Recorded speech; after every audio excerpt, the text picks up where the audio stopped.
নমস্কার বন্ধুরা, আশা করি সবাই ভালো আছেন। অর্পিতার সহজ রেসিপিতে আপনাদের সবাইকে স্বাগত। আজকের রেসিপি ফিশ ফ্রাই। খুব সহজেই বাড়িতে বানিয়ে ফেলুন ফিশ ফ্রাই। এভাবে বানিয়ে ফ্রিজে রেখে অনেক দিন পর্যন্ত আপনারা খেতে পারবেন এবং অতিথি আপ্যায়নে এবং নিজেদের বিকেলে স্ন্যাক্সে খেতে কিন্তু ভীষণ ভালো লাগে ফিশ ফ্রাই, আমরা সবাই জানি। তাহলে চলুন বন্ধুরা দেখে নিই fish fry recipe. Fish fry বানানোর জন্য আমি প্রথমেই নিয়ে নিয়েছি 8 পিস মতো ভেটকি মাছের ফিলে। এটা বাজার থেকে পাতলা করে কাটিয়ে এনেছি, ভালো করে ধুয়ে নিয়েছি। এবার এর মধ্যে দিয়ে দেব পরিমাণ মতো লবণ, গোলমরিচ গুঁড়ো আর দিয়ে দেব ভিনিগার। ভিনিগার আমি 1 থেকে 1.5 চামচ দিয়েছি আর গোলমরিচ হাফ চামচ মতো দিয়ে ভালো করে মাখিয়ে নিলাম। এবারে আমি একটা পেস্ট করে নেব। তার জন্য নিয়ে নিয়েছি কিছুটা কুচনো ধনে পাতা আর নিয়ে নিয়েছি 8 কোয়া রসুন, 3টে কাঁচা লঙ্কা, একটা গোটা পেঁয়াজ কুচি করে নিয়েছি আর আদা 1 ইঞ্চি মতো নিয়ে নিয়েছি। সব একসাথে আমি মিক্সার গ্রাইন্ডার বাটির মধ্যে দিয়ে দিচ্ছি, দিয়ে বেটে নেব। কাঁচা লঙ্কা আমি 3টে দিয়েছি, আপনারা আপনাদের পরিমাণ মতো ঝালটা দেবেন। এবার দিয়ে দিলাম বিট নুন হাফ চামচ, ধনে গুঁড়ো হাফ চামচ আর দিয়ে দেব গরম মশলার গুঁড়ো হাফ চামচ। 1 চামচ মতো আমি সাদা তেল দিয়ে দিলাম আর দিয়ে দেব লেবুর রস, পাতিলেবুর রস দিয়ে দিলাম, হাফ লেবুর রস আমি দিয়ে দিলাম, দিয়ে ভালো করে পেস্ট করে নিয়েছি বন্ধুরা। এবারে এই পেস্টটা আমি মাছের গায়ে খুব ভালো করে মাখিয়ে নেব। মাখিয়ে নিয়ে আপনারা নর্মাল ফ্রিজে রেখে দেবেন। মিনিমাম 1 ঘন্টা অবশ্যই রাখবেন, তার চাইতেও যদি বেশিক্ষণ রাখেন তো ভালো হয়। যত বেশি ম্যারিনেশনে রাখবেন তত মাছের মধ্যে মশলাটা ভালো করে ঢুকবে এবং স্বাদও ভালো হবে। তবে কমপক্ষে 1 ঘন্টা অবশ্যই রাখবেন। আমি একটা জারের মধ্যে সব মাছের ফিলেগুলোকে সাজিয়ে নিয়েছি, এভাবে ফ্রিজের মধ্যে রেখে দিয়েছিলাম। 2 ঘন্টা মতো আমি রেখেছি, যত বেশি রাখবেন তত ভালো হয়।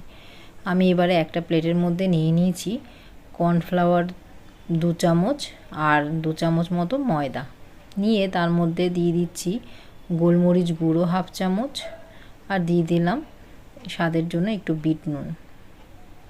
আর এদিকে আমি 2টো ডিম ভালো করে নুন আর গোলমরিচ দিয়ে ফেটিয়ে নিয়েছি।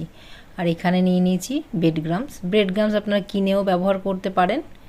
আমি এখানে পাউরুটি গুঁড়ো করে নিয়েছি, মিক্সারে গুঁড়ো করে নিলে খুব ভালোই হয় বন্ধুরা, এভাবেও তৈরি করতে পারেন।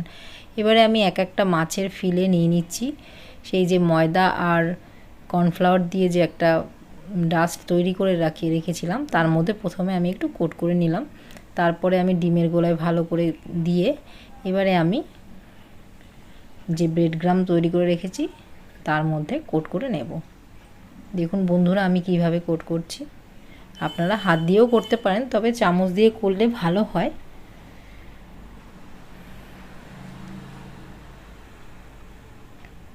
দেখুন বন্ধুরা, এভাবে দেখলেই আশা করি বুঝতে পারছেন যে কিভাবে আমি কোট করে নিচ্ছি।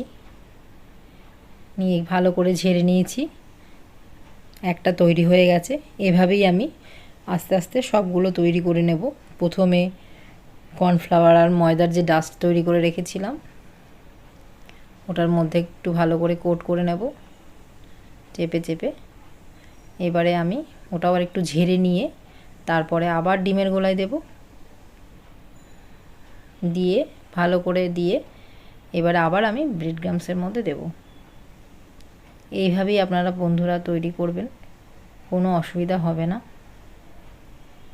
ভালো করে চেপে চেপে ব্রেড গ্রামসটা লাগিয়ে দেবেন, দিয়ে আবারও উল্টে নিয়ে আবারও উল্টো দিকটাতেও ভালো করে ব্রেড গ্রামস দিয়ে চেপে চেপে লাগিয়ে নেবেন। এভাবে লাগিয়ে নিয়ে ভালো করে ঝেড়ে আপনারা চাইলে একটু চেপে চেপে শেপটাও দিয়ে নিতে পারেন।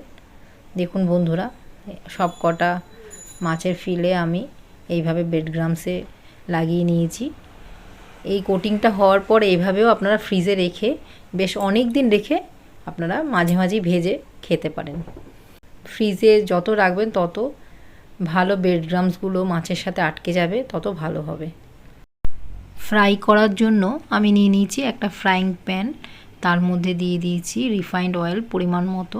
বেশ খানিকটা রিফাইন্ড অয়েল দেবেন এবং তেলটা মোটামুটি গরম হয়ে গেলেই তার মধ্যে মাছের পিসগুলো আমি দিয়ে দিলাম। তেলটা খুব বেশি গরম করবেন না, তাহলে কিন্তু খুব গরমে তাড়াতাড়ি মাছটা মানে ফ্রাই হয়ে যাবে, ওপরটা লাল হয়ে যাবে কিন্তু ভেতরটা কিন্তু ভালো করে হবে না। মিডিয়াম ফ্লেমে আস্তে আস্তে এপাশ ওপাশ করে বারবার উল্টে পাল্টে ভাজবেন, তবেই কিন্তু ভাজাটা ভালো হবে। ফ্লেমটা অবশ্যই মিডিয়াম ফ্লেমে রাখবেন, খুব জোরে জাল দিয়ে একদমই ভাজবেন না।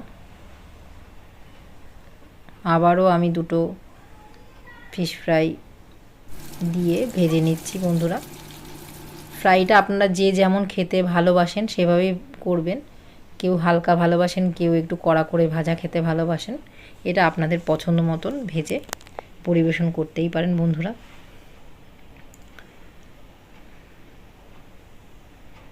দেখুন আমার ফিশ ফ্রাইগুলো ভালো করে লাল লাল করে ভাজা হয়ে গেছে। আমি এই পর্যায়ে সব তুলে নিচ্ছি। সব ভাজা হয়ে গেছে।